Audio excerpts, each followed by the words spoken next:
Naalala ninyo yung New Year? Yung tinatawag tayo na New Year's Resolution.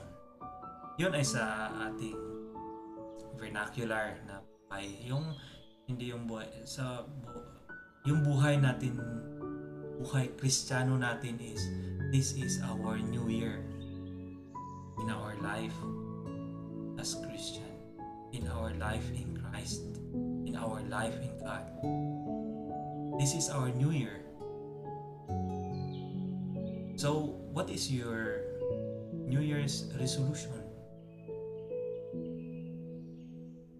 What is your Easter resolution?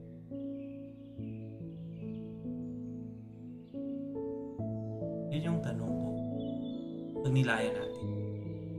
Ano yung aking Easter's resolution? Kung ako ay gumawa nung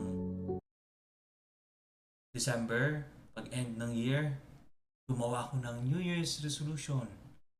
Yung New Year's resolution ko, ayaw ko nang mag-chismis.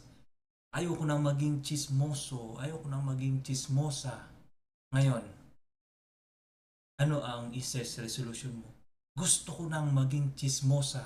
Gusto ko nang maging chismoso ng ano? Ng salita ng Diyos.